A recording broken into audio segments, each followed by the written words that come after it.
Hello, Patricia O'Connor and Frida Reba Darcy here. And I thought today I would give this literati ponderosa pine that newly acquired and added to our collection, but it had some water stains, like some hard watermarks. You can still see some there. That's like, and you can, yeah, I think that's going to, but this side, this whole side had it, and you can still see some of the remnants in there, but that is maybe the least of it. And the reason it's not gone is I went, well, another 15 seconds of this and there won't be anything to show anybody that there was actually hard watermarks on that bonsai pot. And here's how I did it. I took this microcloth, which the microcloth by itself wouldn't do anything to the bonsai pot, good or bad, but I took a fistful of these whole, or half, I should say, halved walnuts, and I dumped them in the middle of this cloth, and I wadded that into like a fist, and then I beat the teetotal crud out of it on that block of wood with this 16-ounce hammer underneath there. And what I thought I would do is use the outside of the chamois when that walnut butter began to come through. But the trick didn't work this time, because last time I guess I used a chamois like this one, which was cheaper, and it worked perfect. This time, you can see I pretty much turned that into what I wanted it to, but it wouldn't come through the chamois. So I dumped it into a rag that'll work better.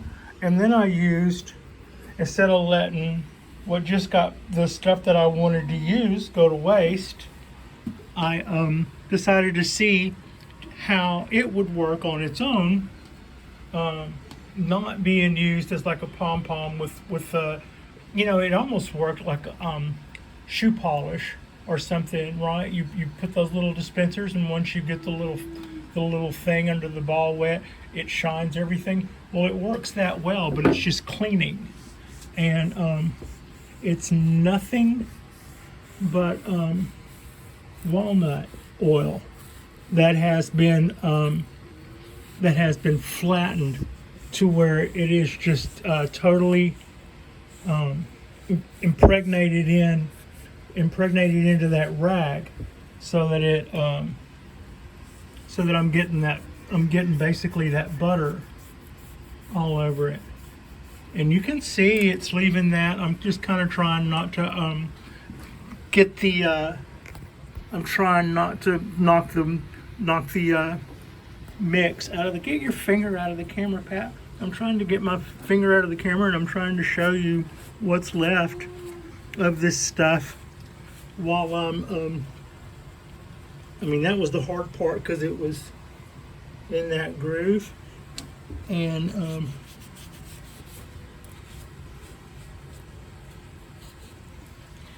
if I pick that pot up and rotate it over, I'll probably see some big water stains on the bottom, because that's where it would do it most.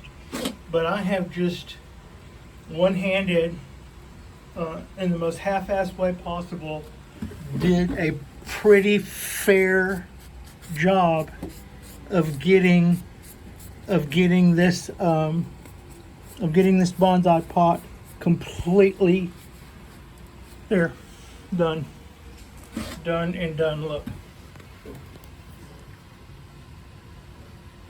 Pat's bonsai pot, Shinola. Is that one? Let's see. The rag I'm no longer going to be using. Missed the spot. We'll get it. Get some with the stuff on it. You can see it just leaves it. I saw a post on social media where one of the clubs, somebody was asking how they cleaned how do you clean a bonsai pot? And one of the most popular answers I was kind of surprised with, but I tried it, because the people who suggested it seemed like they weren't totally lost in space. Was WD-40. I would worry that even though I heard in the 70s when we were all pretty much bathing in the stuff, that it was vegetable oil, but I would never ever trust that to be food grade or anything that wouldn't be toxic if it soaked through to your plant. That's what I would worry about with WD-40. I mean, if it ever worked and was great, since it's not, I believe, food grade, they could change their recipe and not tell you because they don't have to, because you're not supposed to be eating this stuff. But then all of a sudden something happens to your plants. What then? So anyway, blah, blah, blah. I'm rambling on about something I don't know anything about. WD-40 did work on the spot that I got rid of it. I'm just telling you about the inner dialogue I had with myself while I was doing it, which is probably not worth spit. So that is crunched up walnuts, the same ones I just showed you a second ago, after they had been rolled up into a fist, kind of like I've seen woodworkers do. You kind of roll it up into something like that, and then I laid that rolled mess there, and that's my 16 ounce hammer that I went to town on it like it owed me money, and then pretty much turned that into like this buttery paste, and that cloth had enough of that in it to shine that pot right up. I could have just as easily dug that out with my fingers and did sort of like a wax rub, I suppose, but that worked really well. And if I see some spots I missed, I can always go back over them, but I just took, I'm sure I don't see anything I missed, frankly. But I would say that is mostly history, the water stains. So yeah, I had a little bit on my Japanese black pine, and I got them, and I got them right off doing the same thing a few months ago. So I wanted to show y'all, while I had something here that needed it, how well that little trick worked. On the other fronts, our trees are all pretty happy with us, and they're looking pretty good. I'm about to have to start on some stuff. The shippers are giving notification that the 18-inch by 10-foot rolls, which is plural as in two, will be due on Tuesday. And this distance here is 12 feet. This is one of them, those feet. The other end is the other foot. So from this corner to the other corner, like it would be 10. So I'm going to stretch out one that way. Then this being a 2 by 12 and our roll being 18 inches wide, it's going to make that embankment and right up on that edge quite a bit. I've already ordered the end cap. It's going to be 5 2-foot pieces that are 4 inches wide and about a 1/4 inch thick. They'll just go like that, and I'll kind of center them up and run them all the way down every 2 feet, and then every 2 feet down this. That'll give us a lip on this outside.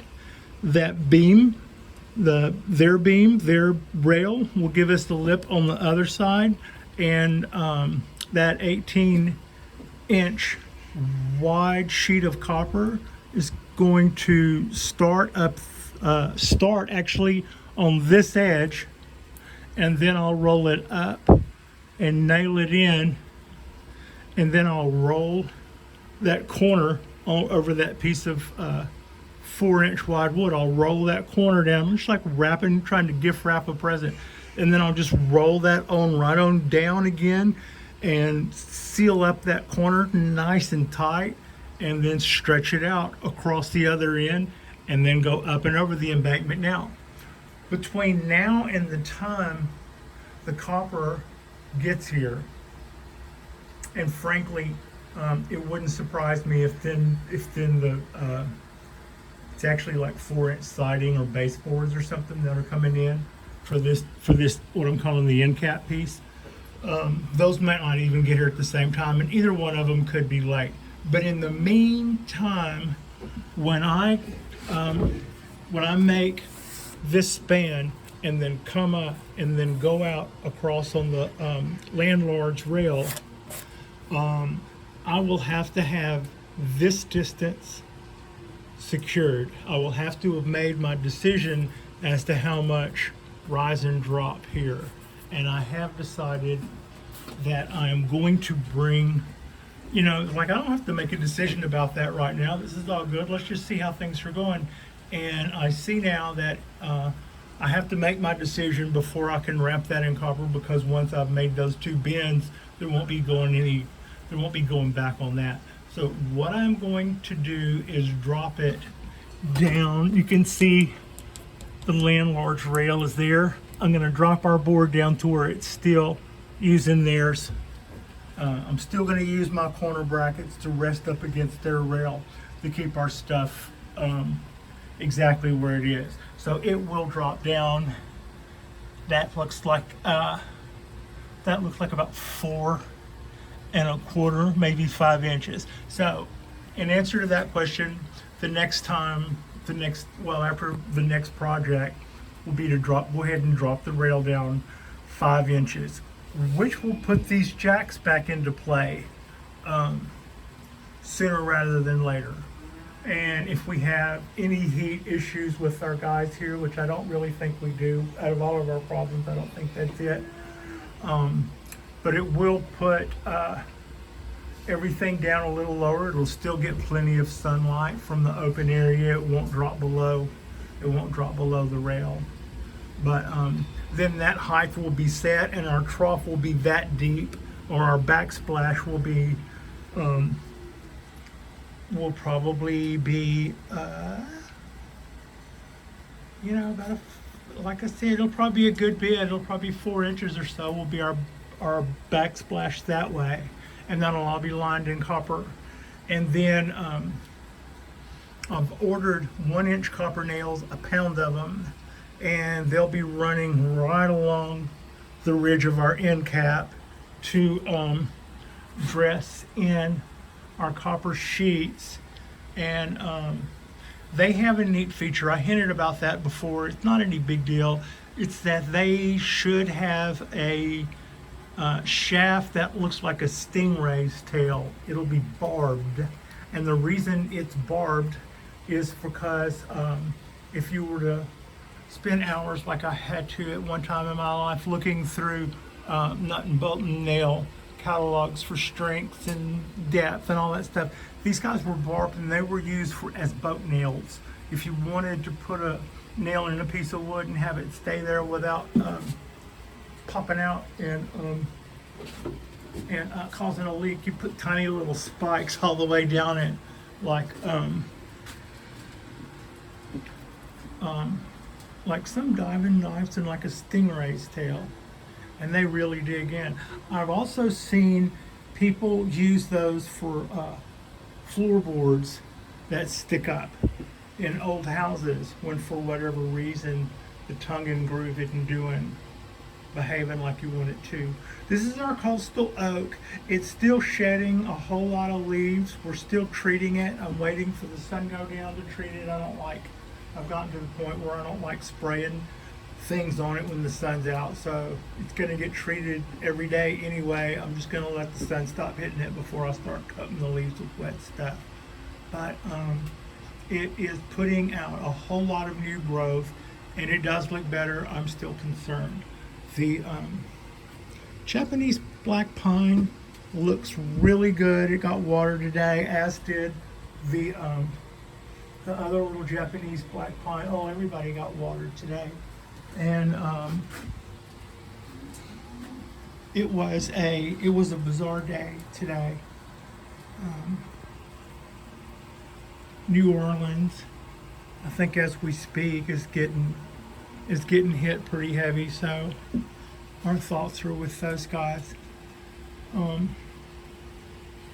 But yeah, that's what's got us caught up. We should get our two 18-inch wide, 10 feet long rolls of copper on. They'll be due Tuesday.